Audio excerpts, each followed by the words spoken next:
Hi viewers, welcome to our VCEAP YouTube channel.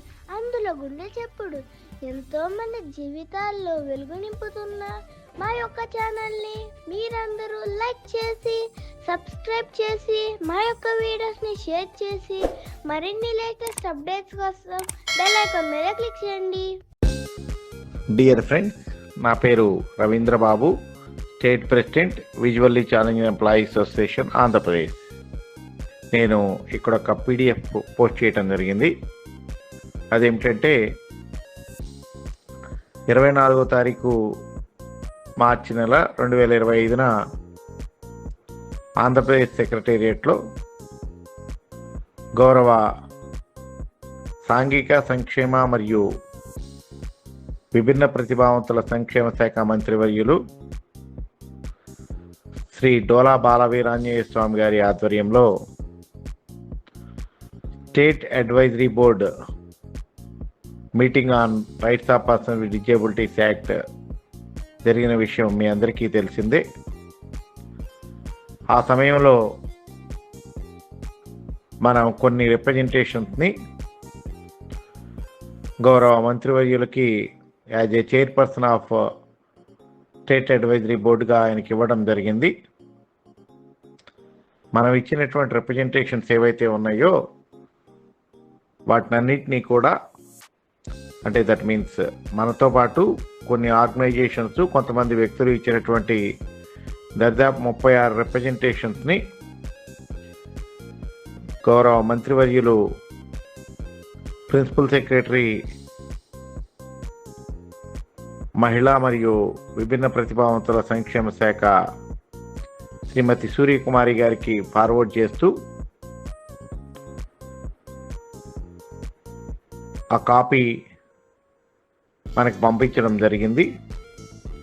దాంట్లో సుమారు 36 రిప్రజెంటేషన్స్ని గౌరవ మంత్రివర్యులు ప్రిన్సిపల్ సెక్రటరీ గారికి ఫార్వర్డ్ చేస్తే దాంట్లో 3 రిప్రజెంటేషన్స్ని సీనియర్ సిటిజన్స్ అసోసియేషన్ వాళ్ళు, 6 రిప్రజెంటేషన్స్ని visually challenging employees association Andhra Pradesh తరఫున, 1 రిప్రజెంటేషన్ని national federation of the blind తరఫున, 26 రిప్రజెంటేషన్స్ని ఒకే వ్యక్తి లక్ష్మీ నరసింహ అని చెప్పేసి డెఫ్ అసోసియేషన్ తరఫున ఇవ్వటం జరిగింది. ఈ రిప్రజెంటేషన్స్ మొత్తాన్ని కూడా గౌరవ మంత్రివర్యులు ఏ అసోసియేషను ఏ సబ్జెక్టు మీద రిప్రజెంటేషన్ ఇచ్చింది అనేటువంటిది కూడా దీంట్లో క్లియర్గా మెన్షన్ చేయటం జరిగింది. దానికి సంబంధించి మన అసోసియేషన్ తరఫున ఏ రిప్రజెంటేషన్ ఇచ్చామనేటువంటిది ఇక్కడ మెన్షన్ చేసి ఉన్నారు కాబట్టి వాటిని కొంత మీకు వివరించే ప్రయత్నం చేద్దామని ఈ వాయిస్ మెసేజ్ పెట్టడం జరుగుతుంది. ఇప్పుడు ఈ యొక్క సీరియల్ నెంబర్ 1, 2, 3 వచ్చేసరికి సీనియర్ సిటిజన్స్ అసోసియేషన్ వాళ్ళు ఇచ్చారు. 4th రిప్రజెంటేషను మనం ఇచ్చినట్లు దీంట్లో మెన్షన్ చేశారు. ఆ 4th రిప్రజెంటేషన్ ఏంటంటే request for implementation of state commissioner judgement on rights of person with disabilities act issues. అంటే ఏదైతే గనక state commissioner rights of person with disabilities act road tax ఎగ్జంప్షన్కి సంబంధించి ఇప్పటి వరకు ఓన్లీ ఆర్థోపెడికల్ హ్యాండిక్యాప్డ్కి మాత్రమే ఇస్తూ వస్తూ ఉన్నారు. అది విజువల్లీ ఛాలెంజ్కి కూడా ఇవ్వాలి అని చెప్పేసి స్పష్టమైన జడ్జిమెంట్ని state commissioner rights of person disabilities ఇవ్వటం జరిగింది. దాన్ని ఇంప్లిమెంట్ చేయవలసిందిగా ట్రాన్స్పోర్ట్ డిపార్ట్మెంట్కి సూచించవలసిందిగా మనము రిప్రజెంట్ చేయటం జరిగింది. దీనివలన ఎంప్లాయీస్ ఎవరైనా సరే ఒక కారు కానీ బైక్ కానీ ఏదైనా కొనుక్కున్నటువంటి క్రమంలో మనం ఆ కార్ సంబంధించి రోడ్ ట్యాక్స్ ఆల్మోస్ట్ 14% మనం పే చేస్తాం. 14% అంటే కనుక ఒక 10 lakhs పెట్టి కారు కొనుక్కుంటే కనుక 1,40,000 రూపాయలు మనం రోడ్ ట్యాక్స్ పే చేయడం జరుగుతుంది. కాబట్టి అది ఎగ్జెంప్షన్ ఇవ్వవలసిందిగా మనం రిప్రజెంట్ చేయడం జరిగింది. స్టేట్ కమిషనర్ క్లియర్గా ఆ జడ్జిమెంట్లో ఆ విషయాన్ని ప్రస్తావించారు. కాబట్టి 5th రిప్రజెంటేషన్ని national federation of the blind వాళ్ళు ఇవ్వడం జరిగింది. 6th రిప్రజెంటేషన్ దగ్గర నుంచి 10th వరకు మొత్తం మనమే మెన్షన్ చేయడం జరిగింది. 6th రిప్రజెంటేషన్ ఏంటంటే కనుక request for issuance of medical certificates to all the 21 disabilities as per Rights of Persons with Disabilities Act and issue of medical certificate in the RPWD Act pro forma. అంటే కనుక ఇప్పటి వరకు 8 సంవత్సరాలు అయినప్పటికీ కూడా చట్టం వచ్చి 7 డిజేబిలిటీస్కి మాత్రమే సర్టిఫికేట్స్ ఇష్యూయన్స్ జరుగుతూ ఉంది. బట్ 2016 యాక్ట్లో దాదాపు 21 డిజేబిలిటీస్కి సర్టిఫికేట్స్ ఇష్యూ చేయమని వాళ్ళందరినీ వికలాంగులుగా గుర్తిస్తూ చట్టం చేయటం జరిగింది. కాబట్టి ఆ 21 డిజేబిలిటీస్కి కూడా సర్టిఫికేట్స్ ఇష్యూ చేయమని, అలాగే ఈ యొక్క చట్టం ప్రకారం rights of person with disabilities చట్టం ప్రకారం ఒక కొత్త మెడికల్ సర్టిఫికేట్ ప్రొఫార్మాని చట్టంలోనే పొందుపరచడం జరిగింది. ఆ యొక్క సర్టిఫికేట్ కనుక మనకి ఇష్యూ చేస్తే కనుక ఇది ఆల్ ఇండియా లెవెల్లో మొత్తానికి ఉపయోగపడే అవకాశం ఉంటుంది. ఇప్పుడున్నటువంటి ప్రొఫార్మా ఏదైతే ఉందో సదరం ప్రొఫార్మా అది ఓన్లీ ఆంధ్రప్రదేశ్ రాష్ట్రమే దాన్ని ఆ రోజు 2010లో ప్రిపేర్ చేయటం జరిగింది. కాబట్టి దాని స్థానంలో దీన్ని తీసుకురమ్మని చెప్పేసి మనం రిక్వెస్ట్ చేయటం జరిగింది. దానివల్ల రేపు మనకి యూడిఐడి కార్డ్స్ కానీ లేకపోతే మిగతా వాటికి దేనికి ఇబ్బంది లేకుండా ఉంటుంది. కాబట్టి ఈవెన్ ఆల్సో త్వరలో తీసుకురాబోయేటువంటి రిఫార్మ్స్లో RPWD యాక్ట్ ప్రకారం ఉన్నటువంటి మెడికల్ సర్టిఫికెట్నే క్రైటీరియాగా తీసుకుంటామన్న క్రమంలో రైల్వే ఇచ్చేటువంటి మనకి ఈ పాస్ కానీ దానికి కూడా అదే ప్రొఫార్మాలో సర్టిఫికేట్ కావాలని అడిగే అవకాశం ఉంది. కాబట్టి సాఫ్ట్వేర్లో సదరం సాఫ్ట్వేర్లో మాడిఫై చేసి ఆ ప్రొఫార్మాని పెడుతూ 21 డిజేబిలిటీస్కి కూడా మనము సర్టిఫికేట్ ఇష్యూ చేయవలసిందిగా రిక్వెస్ట్ చేయడం జరిగింది. ఆ రిప్రజెంటేషన్ కూడా గౌరవ మంత్రివర్యులు ప్రిన్సిపల్ సెక్రటరీ గారికి పంపించడం జరిగింది. ఆ రోజు ప్రిన్సిపల్ సెక్రటరీ గారు కూడా దీని మీద స్పందిస్తూ దీనికి దాదాపు 38 లక్షలు ఈ సాఫ్ట్వేర్ మార్చడానికి ఖర్చు అవుతుంది. ఆల్రెడీ ఆ వర్క్లో ఉన్నాము, త్వరలోనే దాన్ని మాడిఫై చేసి 21 డిజేబిలిటీస్కి సర్టిఫికెట్ ఇస్తూ ప్లస్ ఈ కొత్త ప్రొఫార్మాని కూడా మేము ఫాలో అయ్యే విధంగా చూస్తామని చెప్పేసి కూడా మనకు అష్యూరెన్స్ ఇవ్వడం జరిగింది. 7వ రిప్రజెంటేషన్గా మన అసోసియేషన్కి సంబంధించిందే GO number 70 request for revocation of GOMS number 77 as per supreme court judgements and DOPT orders and rights of person with disabilities act. GO number 77 ఏదైతే హారిజెంటల్ రిజర్వేషన్కి సంబంధించి 2023 ఆగస్టు 2న తీసుకొచ్చారో ఆ రోజు నుంచి మనం దాన్ని వ్యతిరేకిస్తూ వస్తున్నాం. ఎందుకంటే అది పూర్తిగా తప్పుల తడకతో ఉంది అనేటువంటిది ఆ రోజే నేను స్పష్టంగా పేర్కొనటం జరిగింది. దాని మీద అప్పుడే డైరెక్టర్ గారు స్పందించి ఈ యొక్క జీవోని అమెండ్మెంట్ కోసం ప్రభుత్వానికి రాయటం జరిగింది. బట్ ఈ రోజు వరకు కూడా ఆ అమెండ్మెంట్ జరగలేదు. అంటే హారిజెంటల్ రిజర్వేషన్ ఇంప్లిమెంట్ చేసేటువంటి క్రమంలో అదే జీవోలో ఒక చోట వచ్చి ఓపెన్ కాంపిటీషన్లో కానీ సోషల్ రిజర్వేషన్లో కానీ పర్సన్స్ విత్ డిజేబిలిటీస్ కనుక సెలెక్ట్ అయితే వాళ్ళకి ఇంకా రిజర్వేషన్ 4% ఇవ్వక్కర్లేదని ఒక చోట రాస్తాడు. ఇంకొక చోట వచ్చేసరికి ఓపెన్ కాంపిటీషన్లో కానీ సోషల్ రిజర్వేషన్లో కానీ పర్సన్స్ విత్ డిజేబిలిటీస్ సెలెక్ట్ అయినప్పటికీ వారికి కేటాయించిన 4% రిజర్వేషన్ని మళ్ళా ఇవ్వాలని చెప్పేసి స్పష్టంగా రాయటం జరిగింది. ఈ 2 కాంట్రడిక్టరీ స్టేట్మెంట్స్ని దాంట్లో ఇవ్వటం ద్వారా ప్రభుత్వం అధికారులకి ఈ యొక్క జీవో మీద ఏ స్పష్టత ఇవ్వదలిచిందో మనకు తెలియదు. కాబట్టి దీంట్లో మార్పులు చేర్పులు చేయాలని చెప్పేసి స్పష్టంగా మనం డిమాండ్ చేయటం జరిగింది. ఏదైతే గవర్నమెంట్ ఆఫ్ ఇండియా గైడ్లైన్స్ని కానీ సుప్రీంకోర్టు జడ్జిమెంట్ని కానీ rights of person with disabilities యాక్ట్లో నిర్దేశించారో దాని ప్రకారం జీవో నెంబర్ 77లో మాడిఫికేషన్ తీసుకురావాలని చెప్పేసి మనం ఇచ్చిన రిప్రజెంటేషన్ కూడా గౌరవ మంత్రివర్యులు ప్రిన్సిపల్ సెక్రటరీ గారి దృష్టికి తీసుకువెళ్ళటం జరిగింది.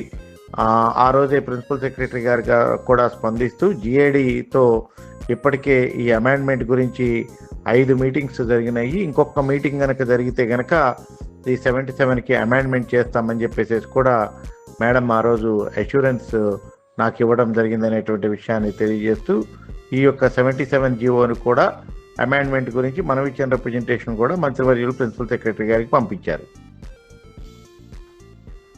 8వదిగా request for guidelines for precautions to entering the disability certificate in service register.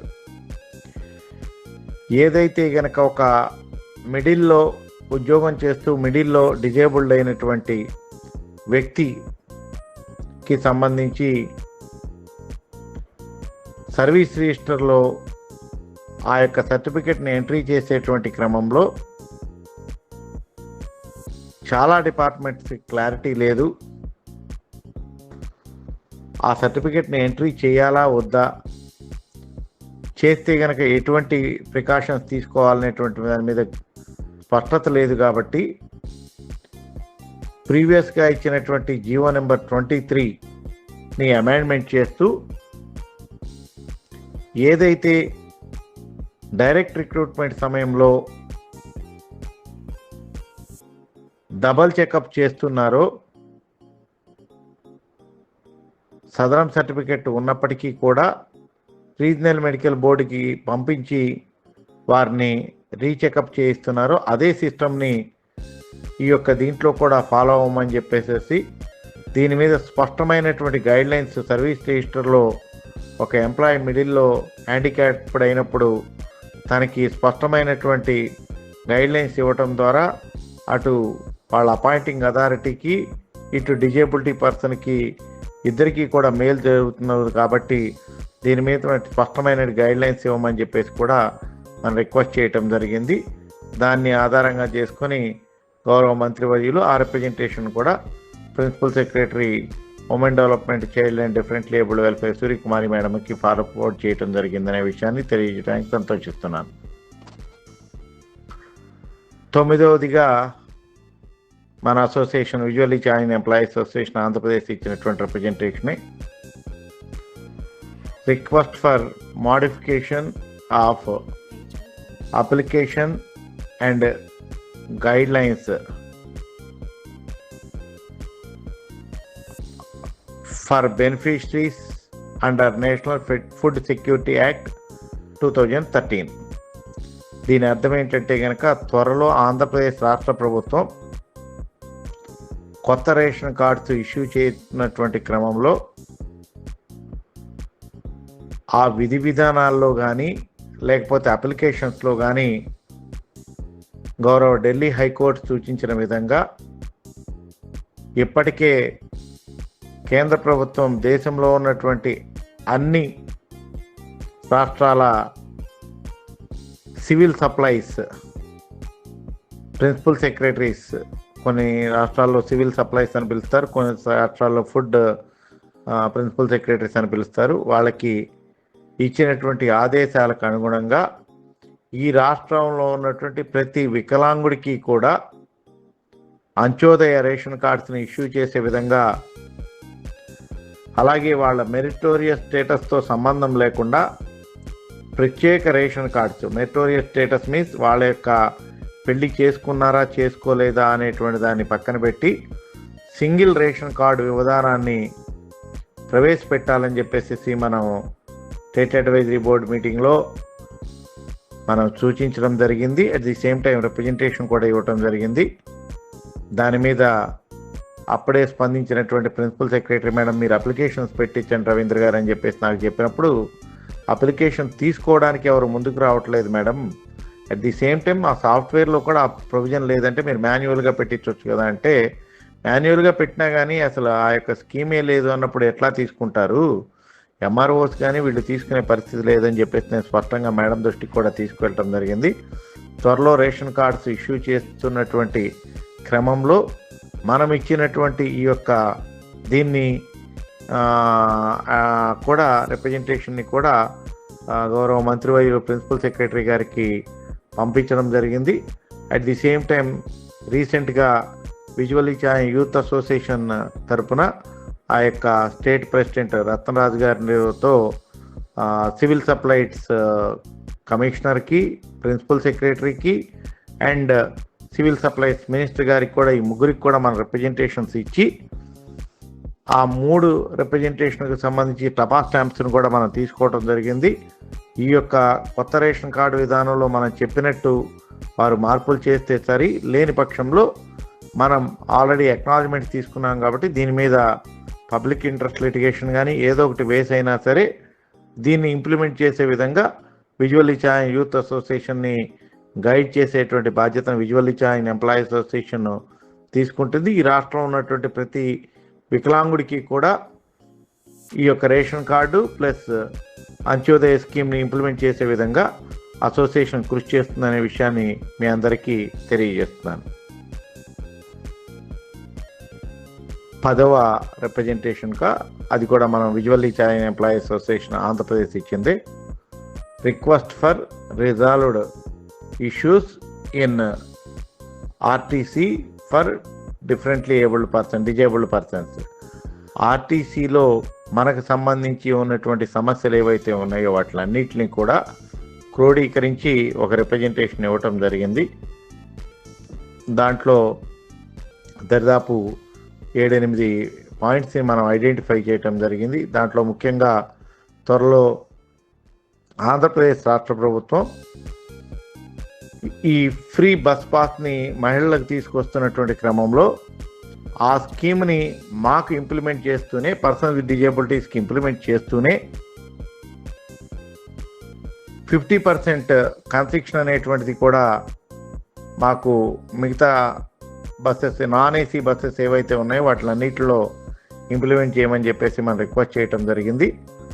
ఎందుకంటే ఫ్రీ బస్ పాస్కి సంబంధించి ప్రభుత్వం ఇచ్చే గైడ్ లైన్స్ మనకి లిమిటెడ్గా ఉంటాయని చెప్పేసి మేము భావిస్తూ ఉన్నాము. ఎందుకంటే ఒక జిల్లాలో మాత్రమే తిరగాలను అట్లా రిస్ట్రిక్షన్స్ ఏవో పెట్టే అవకాశం ఉంది. కాబట్టి మనం అదే కావాలని అడిగితే కనుక ఈ 50% ఫెసిలిటీస్ని మనం కోల్పోతాం. కాబట్టి దాన్ని ఇంప్లిమెంట్ చేస్తూనే ఈ 50% ఇప్పటి వరకు మనకి ఓన్లీ ఆల్ట్రా డీలక్స్ వరకు ఇస్తూ ఉన్నారు. దాన్ని సూపర్ లగ్జరీ అంటే నాన్ ఏసీ బస్సెస్ అన్నింటిలో కూడా త్రూఅవుట్ స్టేట్ మనం తిరిగే విధంగా ఆ 50%ని ఇమ్మని చెప్పేసి మనం ఒక డిమాండ్ పెట్టడం జరిగింది ఆ యొక్క 7 డిమాండ్స్లో.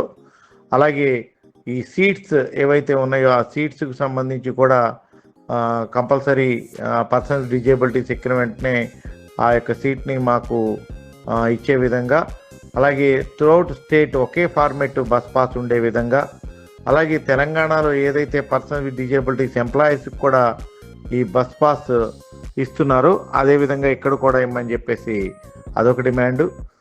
మన డ్రైవర్కి దగ్గరగా ఉన్నటువంటి ఏదైతే డోర్ ఉందో ఆ డోర్ పక్కనే కింద భాగంలో ఈ నేమ్ బోర్డు కానీ ఉండాలని చెప్పేసి ఒక డిమాండు. ఇట్లా దాదాపు 7-8 డిమాండ్స్తో ఈ ఆర్టీసీ ఇష్యూస్ మీద కూడా మనం ఒక రిప్రజెంటేషన్ ఇవ్వటం జరిగింది. కాబట్టి వీటి అట్లాగే 40% నుంచి ప్రతి ఒక్కరికి కూడా బస్ పాస్ ఇవ్వాలని చెప్పేసి as per GO number 27 issue చేస్తుంది. దీని ప్రకారం ఆర్పిడబ్ల్యూడి యాక్ట్ ప్రకారం కూడా 40% అబోవ్ ఉన్నటువంటి ప్రతి ఒక్కరికి కూడా బస్ పాస్ ఇవ్వాలని చెప్పేసి ఇట్లా 7-8 డిమాండ్స్తో మనం ఒక రిప్రజెంటేషన్ ఇవ్వడం జరిగింది. దాన్ని కూడా గౌరవ మంత్రివర్యులు ప్రిన్సిపల్ సెక్రటరీ విన్న ప్రతిభావంత మరియు వయోవృద్ధుల సంక్షేమ శాఖకి ఫార్వర్డ్ చేయటం జరిగింది. ఈ విధంగా ఆల్మోస్ట్ మనం ఇచ్చినటువంటి 6 రిప్రజెంటేషన్లో దాదాపు 5 రిప్రజెంటేషన్స్ ఓన్లీ ఫర్ అన్ఎంప్లాయీస్ ఎవరైతే ఉన్నారో వాళ్ళ కోసం కానీ, అలాగే రాష్ట్రంలో ఉన్నటువంటి అందరు వికలాంగులకు ఉపయోగపడే విధంగా కానీ, అలాగే ఏదైతే స్టూడెంట్స్ ఉన్నారో వాళ్ళకు ఉపయోగపడే విధంగా కానీ, అందరి శ్రేయస్సు కోరుకునేటువంటి విజువల్లీ ఛానల్ ఎంప్లాయీ అసోసియేషన్ వాటి మీద స్పెషల్ కాన్సన్ట్రేట్ చేసి ఇవ్వటం జరిగింది. ఒకే ఒక్క రిప్రజెంటేషన్ మాత్రమే ఏదైతే ఈ సర్వీస్ రిజిస్టర్లో మిడిల్లో హ్యాండిక్యాప్డ్ అయినటువంటి డిజేబుల్డ్ ఎంప్లాయీస్కి సంబంధించి ఇవ్వటం జరిగింది.